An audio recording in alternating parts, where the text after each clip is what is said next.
Alrighty, here's a little tutorial on double stops. So a double stop is any time that you play two notes on adjacent strings, actually even on non-adjacent strings, but for the purpose of this lesson, we're going to talk about adjacent strings. So within your pentatonic scale,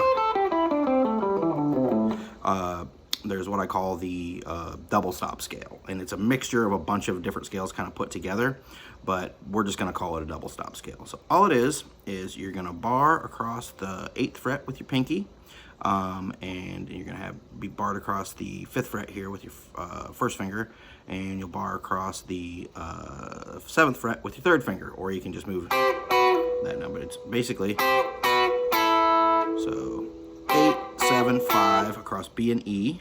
Then same thing, 8, 7, 5 across B and G. There's your root. And you can actually, depending on what musical situation you're in, you can actually hit that 6th fret on the G string with the 5th fret and the B and kind of hammer to it. So those little, that little section there, basically you got that root note here.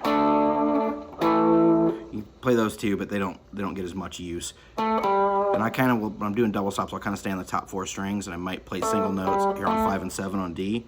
But everything else is going to be, multiple strings at once. And for this, you want to do a lot of downstrokes. Let's see if I can get a little more so everything's kind of in frame here. A little better. All right, we'll do it up here like this. But basically,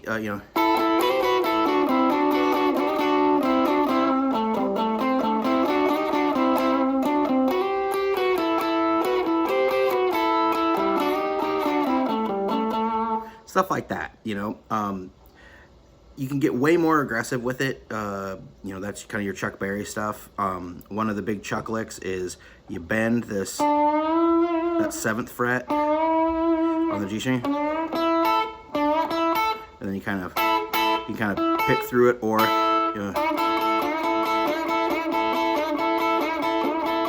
hear that a lot. Hear that one too. Bar across the 8th fret. Bend that 7th fret up, that's your country bend.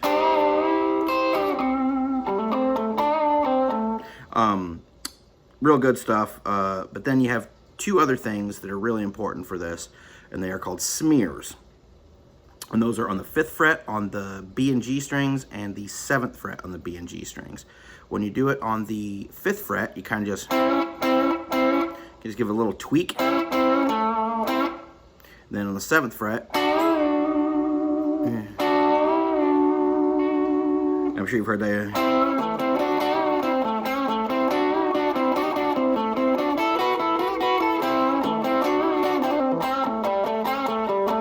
And just all those kind of licks, all that Chuck Berry action kind of comes out of that scale.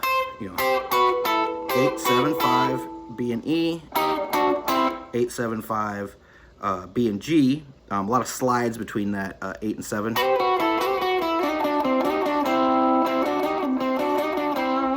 And you can also, another bonus one here is the slide in from the 4th fret to the 5th fret. It's kind of a split second. You don't really even hear the note. It's kind of a ghost note. It's real Chuck Berry, that kind of thing. And Chuck's licks are all of our licks. He gave those to everybody, so feel free to use those a lot. But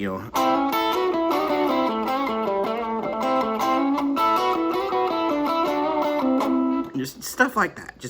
I call them reset licks. I call them time wasters.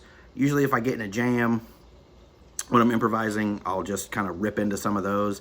They get the crowd back on your side. They're real easy rhythmically. You just kind of downstroke everything.